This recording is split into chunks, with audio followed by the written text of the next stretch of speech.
yung mga NGO, kalsa, bangka, naliligo at naglalabas sa karagatan ay nakakasira ng ganda ng kalikasan. Bibilisan ang takbo ng bakurang ito kung walang mga NGO sa pagpang, sa ilog, sa lumang lupalop ng mundo. Ay. Ang katalinuhan ng mga siyentista ay gusto ko sana bigyan ng pansin. Dahil kung wala ang ekspertong siyentista, wala tayong pag-unlad. Kinakailangan itong pinag-aralan ng mga tao rito. Magtigil ka, Binsay. Karanasan lang ang kailangan upang mapaganda ang Ilog Pasig. Hindi na nila kailangan pang matuto ng siyensya. Hindi. Matalino pag-iisip ang kinakailangan. Dapat mong isipin na isang malaking suliranin ang liko-liko at mabuhanging Ilog Pasig. Simpleng problema lang yan na kailangan ng simpleng solusyon. E di, maghuhukay ng malalim na kanal sa Ilog Pasig na maglalagos sa ilog ng Maynila. At ang lupang makukuha ay ilalagay sa dating ilog na kung saan, kung ito'y magagawa, mapapadali ang ating paglalakbay. Ngunit saan ka kukuha ng salapi upang mambabayad sa ating manggagawa?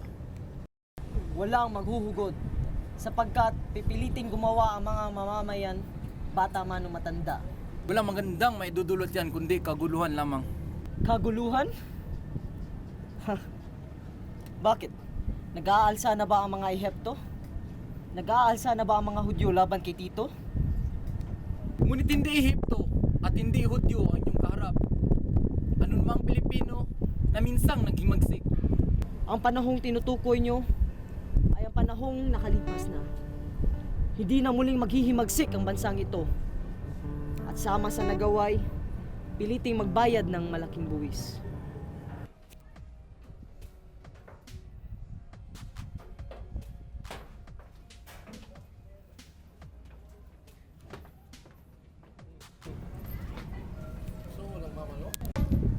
Silio! Gusto na pala si Kapitan Tiago. Mabuti naman po. Buti. Tungkol naman sa paralan ng wikang Kastila. Nagkakamali po kayo. Kung hindi ngayon, bukas namin makukuha ang pahintulot. Si Padre Rene, nabibigyan namin ng 2 kastanyong kabayo na nangangako na tulungan kami sa Kapitan General. Sana'y magtagumpay ito. O siya, punta na ako sa taas.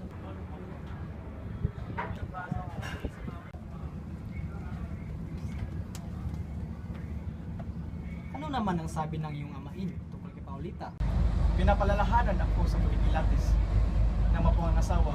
Ngunit pinuri ko si Paulita at sinabi ko sa kanya na lahat ng M ay nasa kanya na. Oo nga. Maganda na mayaman pa. Kaya lang ano? Huwag ka masyadong kabahan. Ang ibig ko lamang sabihin ay, kaya lang, palagi niyang kasama ang tiyahin niyang masungit. Kumusta, Senyor Basilio? Ikaw ba'y magbabakasyon na? Sino naman tong kasama mong babae? Hindi po. Ngunit magkalapit lamang po ang aming bayan. Siya nga po pala si Isagani, Senyor Simon. Simon. Isagani. Isagani, balita ko na dahil sa mahirap ang mga tao doon, hindi sila nakakabili ng alahas. Di naman bumibili sapagkat di naman kinakailangan. Tara, uminom tayo ng serbesa, ako ang taya. Pasensya na po, pero hindi kami umiinom ng alak. Hindi umiinom? Pero ayon kay Padre Camora, para sa mga babae lang ang hindi umiinom. Kung tubig lang sana ang iniinom ni Padre Camora, marami na sana siyang natabi na pera. Di tulad ng alkohol, matabang na tubig, makakapatay ng apoy. Papasok na pala tayo sa lawa. Kapitan, alam nyo ba kung saang dako ng lawa ang isang filibusterong nangalang ano ngayon? Guerrero? Ibarra? Or Ibarra? Ibarra. Crisostomo Ibarra. Nandun. Ayon sa mga sabi-sabi, pinawalanan siya ng bala. Pagkita, nawala na siya. Kaya ang kanyang katawan ay Sumamak sa kanyang ama, sa bangkay ng filibustero.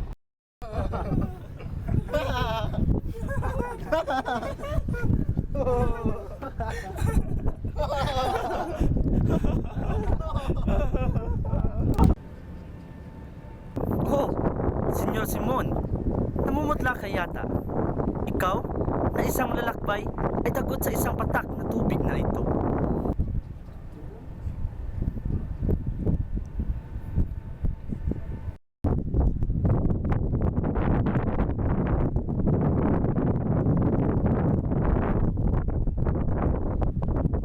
Ipagpaalam niyo ako.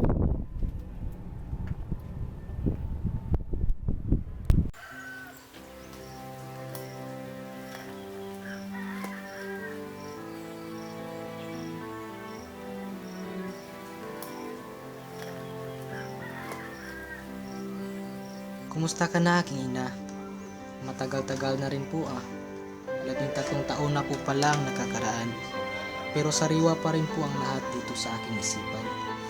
Matagal na ngunit ramdam na ramdam ko pa at naalala ko pa rin ang lulot na sakit ng nakaraan.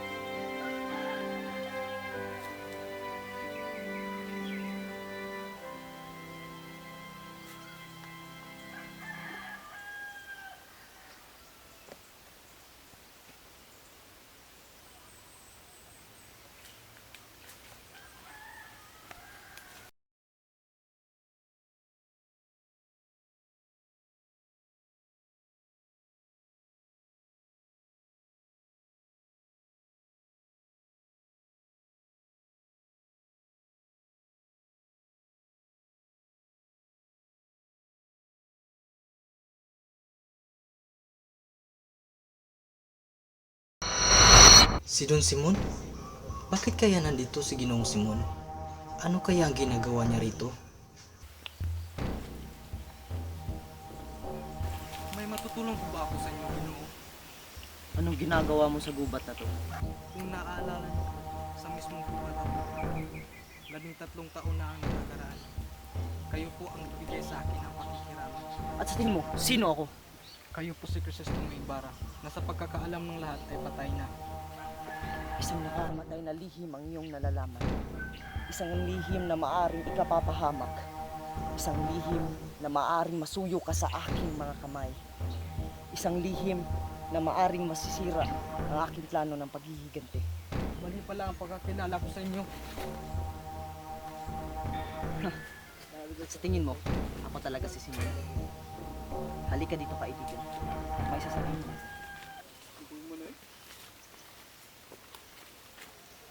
Totoo. Ako'y naparito 13 taon na ang nakaraan. Ako'y naparito para dakilain ang nasimulan ng aking kaibigan. At di ko inakalang grabe ang laso na naidulot ng mga Kastila, lalong-lalo na sa ating mga kabataan. Hindi po Ginoong Simon, kundi sa pag-aaral ng mga kabataan sa wikang Kastila ay hindi tayo pakikinggan ng pamalaan. Ito ang tuluyang nagbubuklod sa ating mga Pilipino. Isang malaking pagkakamali. Hindi natin pwede gawin ang wikang Espanyol ang ating wikang pambansa. Aanhin natin ang wikang ito. Kung sa wikang ito, maitatago lang ng huwad ang ating pagkatao. Mali ang iyong iniisip, Ginoong Simon. Hahayaan kitang mamuhay, Basilio. Basta't sumunod ka lang sa akin. Sabay nating tutuparin ang ating mga plano laban sa mga pangako. Salamat sa pagtitiwala, Ginoong Simon. Ngunit ako may mga pangarap din. Gusto ko pang makapagtapos. Gusto ko pang maging ganap na doktor. At anong mapapala mo kapag ikay nakapagtapos? Magiging masaya ba ang ating bayan? Magiging masaya ba ang mga tao? Magiging malaya ba ang Pilipinas? At ano? Hahayaan mo na lang ba na ang iyong ina at ang iyong kapatid ay mabulok sa ilalim ng lupa? Yan ang gawin mong motibasyon, Basilio. Laban sa mga Kastila. Yan ang gawin mong motibasyon. Ilagay mo yan sa utak mo. Ano ang nais niyong gawin ko, Ginoong Simon? Kaya ko ba silang ipaglaban? Na ako mismo ay wala? Isa lamang akong estudyanteng wala sa buhay. Hindi kayang hukayin ang ina at iharap sa hukuman at magbintang ng kung sino-sino lamang. At paano kung maibibigay ko sa iyo ang aking tulong? Hahayaan na lang natin silang manahimik. Wala rin naman ako mapapala sa aking paghihiganti. Parehas lang tayo, Basilio. Hindi ko rin hinihiling sa iyo na maitago ang aking lihim. Dahil kahit ito'y ihayag mo, hindi ka nila papaniwalaan. Gayon pa man kung magbabago ang iyong pasya, hanapin mo ang aking bahay sa may eskulta. Paggabi na, Basilio. Umuwi ka na sa inyo.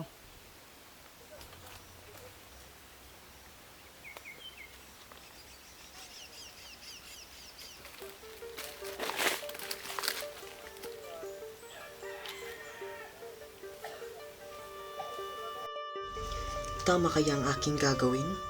Bahala na. Mamatay ang mga mahihina.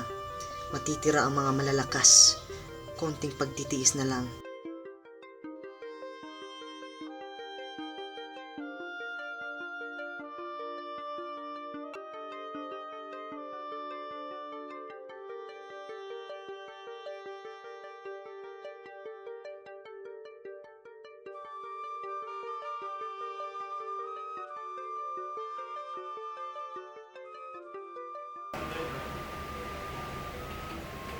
Buenos dias, Basilio. Kayo pala, Ginoong Simon. Buenos dias. Maupo po kayo. Gracias.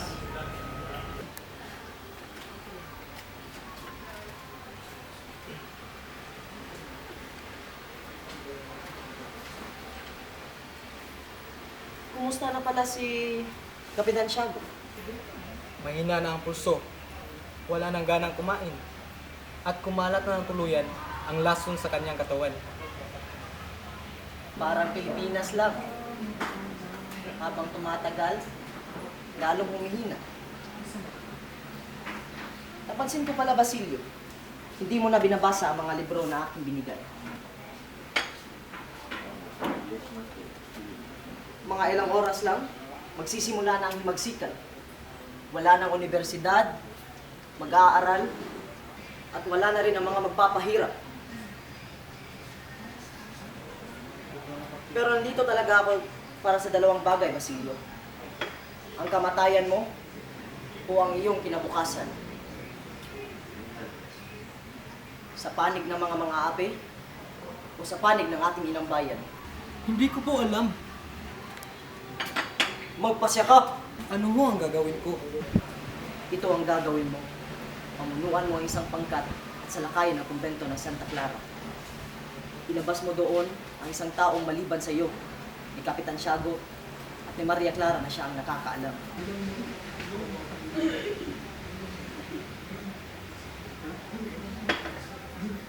Tawarin niyo po sa inyong maririnig.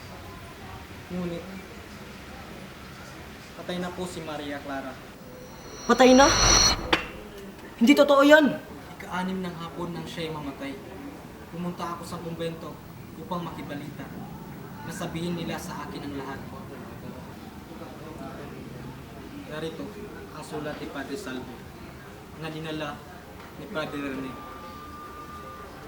At dahil sa sulat na yan, ay naghihinagpis si Kapitan Tiago.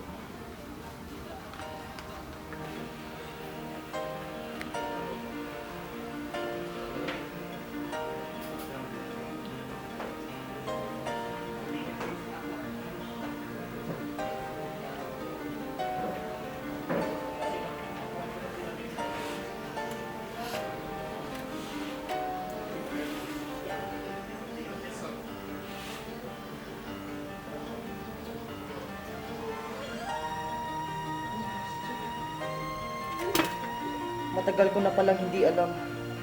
Ako'y nagbabalik para sa kanya. Matagal ko na siyang mahal.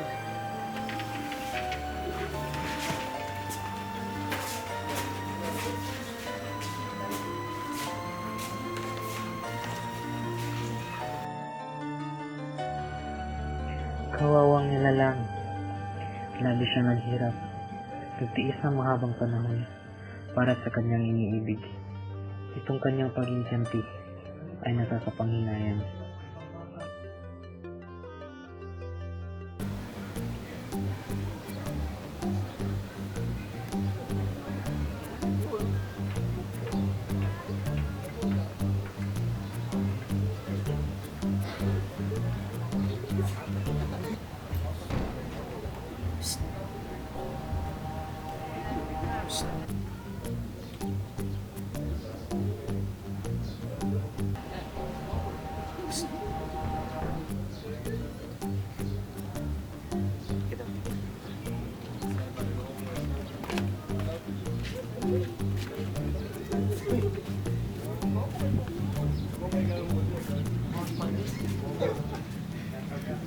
Quiroga, ang nakalimutan mo na.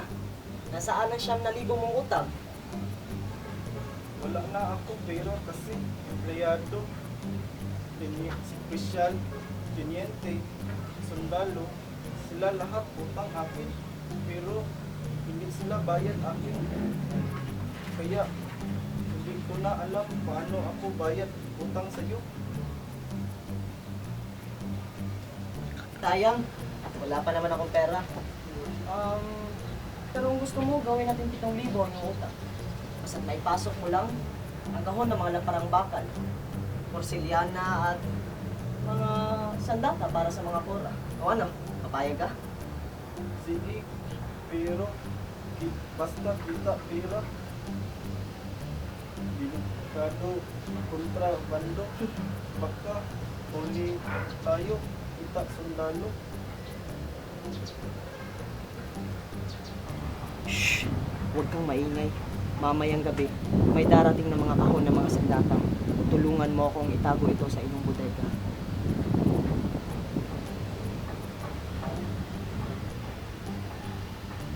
Ako si Quiroga, meron ako baril, pero akin hawak, pikit aking mata. Madali lang naman akong kausap. Eh di kung ayaw mo, magbayad ka ng utang mo ngayon din. Sige, sige, hindi na takot si Quiroga. Ako tulong sa'yo bilang kaibigan. Mag-ingat ka ha, huwag mo ako damay. Akong bahala sa'yo, kaibigan.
Padre Camora, buenas noches. Buenas po kayo.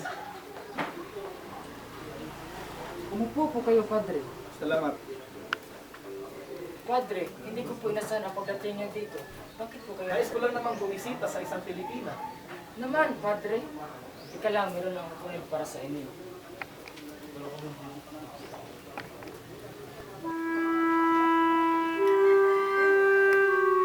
Padre, tulungan niyo po ako, Padre. Padre, Tuminaw ka, tulungan Iya. niyo po ako. Palayain niyo po si Basilio. Tuminaw ka, tumayo ka. Padre, tulungan niyo po ako. Tumayo ka, Iya. Puminahon ka, Iya, tutulungan kita. Talaga po, Padre. Ngunit sa isang kondisyon. Kahit anong kondisyon gagawin ko, basta tulungan niyo po ako.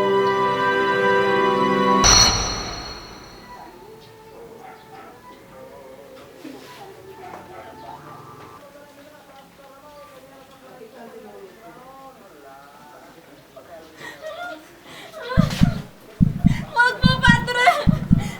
Wag po, Padre!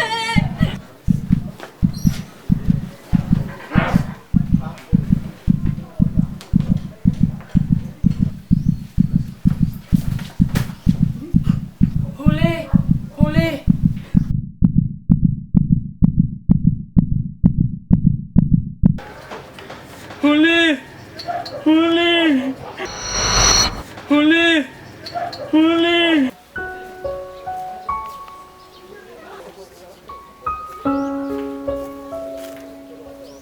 Huli! Huli ko! Huli ko! Mahal ko!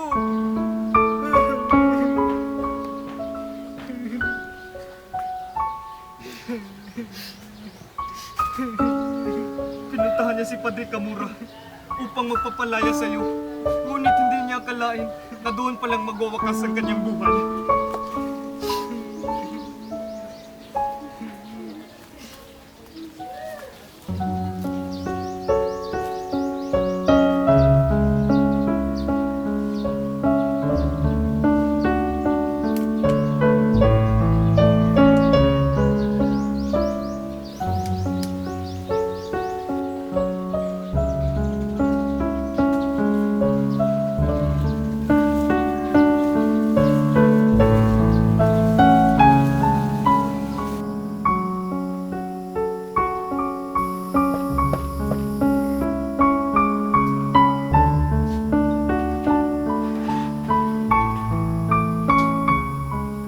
Ginoong Simon, isa akong masamang anak at kapatid.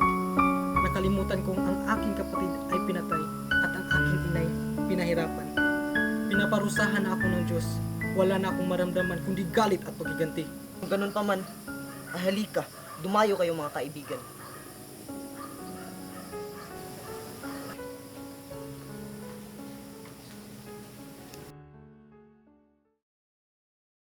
Salamat sa pagdating, Basilio.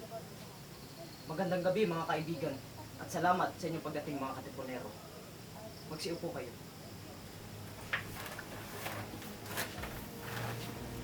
Bigo ang kilusan at urong-sulong ang aking desisyon sapagkat hindi kayo pabor sa akin. Ngayon ay wala na akong rason upang ito'y aking iuro. At sa tulong mo, Basilio, ako'y magtatagumpay at aabot ito hanggang kamatayan. At ikaw naman ang iisip sa kamatayan sa gitna ng lupon.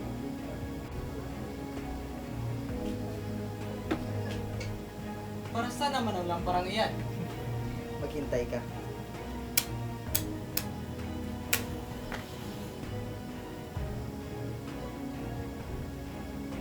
Dinamita? Oo. Ngunit hindi ito basta-basta na dinamita.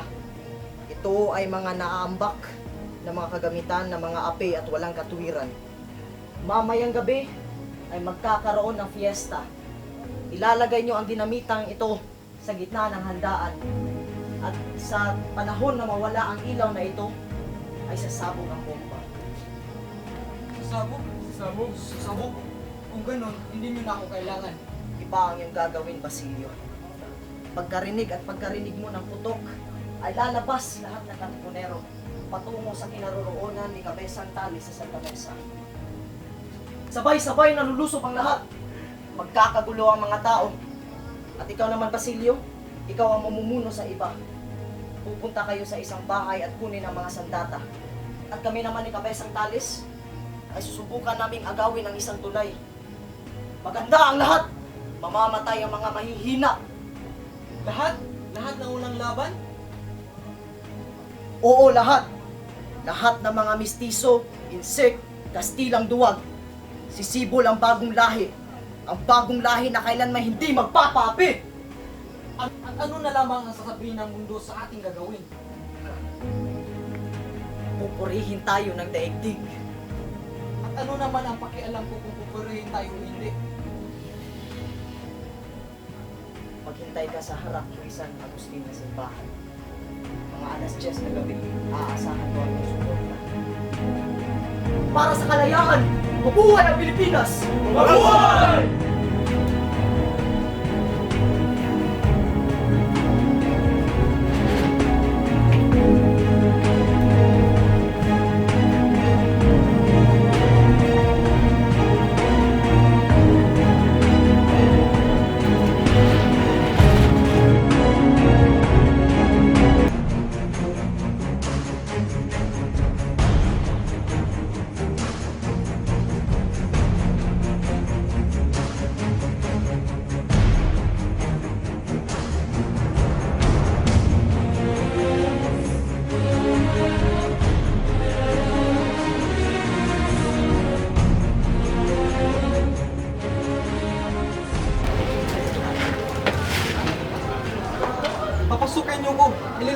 sila.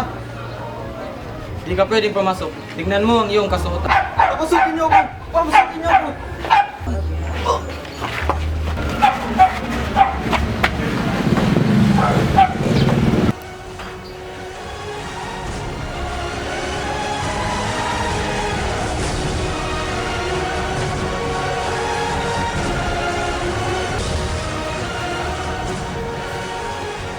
Saan? Custodio. Mga padre. Mataas na kawani, Heroga, Kapitan General. Kumusta na kayo? Isang karangalan na kayo'y naparito. Alam kong gutom na po kayo. Halina tayo magsalo-salo. Tara.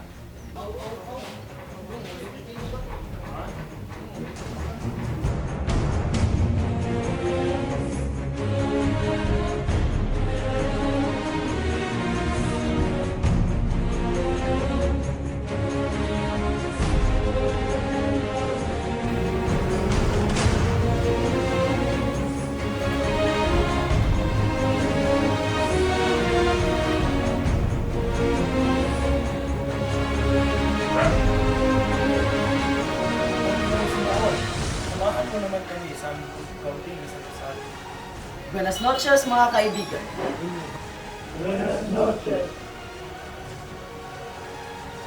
Ako ay may handog na isang regalo para sa bagong kasal. Naway pagpalain kayo ng Panginoon at bigyan ng maraming anak. Ano kaya ito?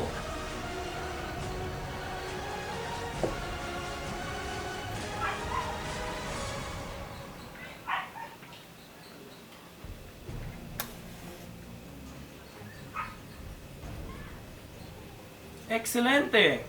Maraming salamat, Ginoong Simon. Walang anuman. Salamat. Mabuhay ang bagong kasal! Mabuhay!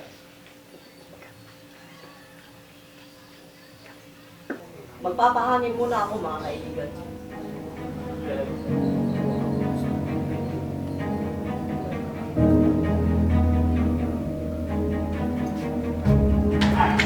Ano ginagawa mo rito? Tara, umalis na tayo rito. Ba't tayo alis? Pupuntahan natin sila. Kabukas hindi natin sila makita sa kainan. Gusto mo bang mamatay? Hindi ko alam. Nandun sa loob ang para na may tulungan. Ilang oras na lang ay maaari natin sumbang. Tara na!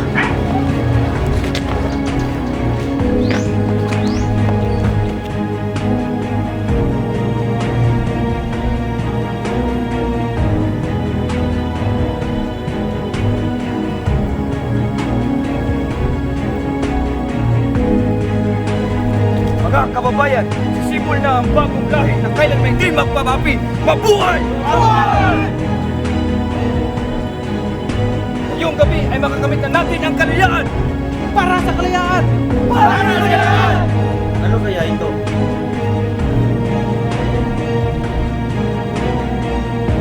Manini Salvares.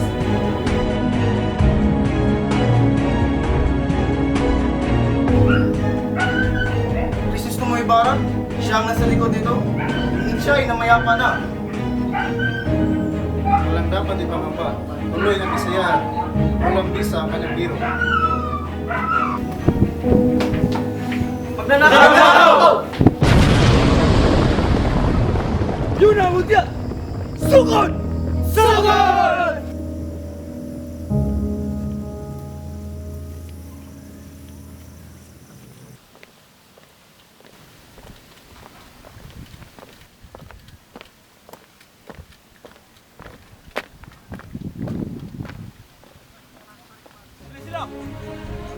Sugod! Mga kawan, putukan niyo ang mga injong yan.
Padre.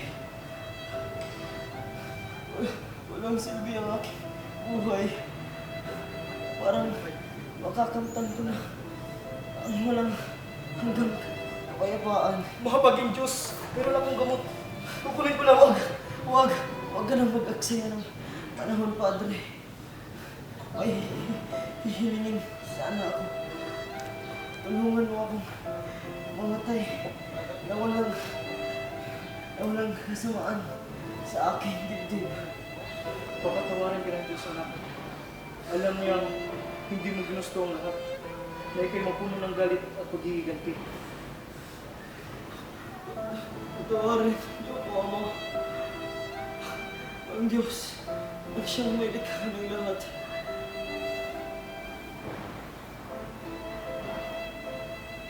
Walang makakapagsabi sa inis ng Diyos, anak. Ngunit, kailan may hindi siya naghahangad ng kasamaan para sa ating lahat. Ngunit, bakit hindi niya ako tinulungan? Sapagkat mali ang iyong pamamaraan. Pag-ibig lamang ang nakakagawa ng kadakilaan. Traitor ako, Padre. Pero hindi ako masamang tao. Pero bakit ako ang pinarusahan at hindi ang mga masasamang tao? Dapat mong ikalat yan para maluya. Maraming salamat, Padre.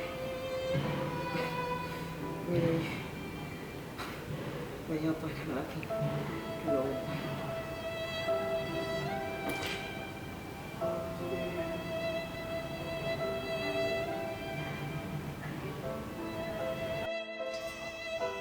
Kayamanan ang ugat ng kasamaan, kaya lilibing kita sa sinapupunan ng karagatan upang hindi na makapag-udyok ng kasamaan.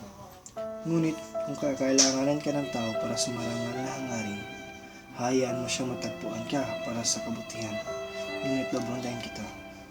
Ginoong Simon, sumalangit nawa ang iyong kaluluwa.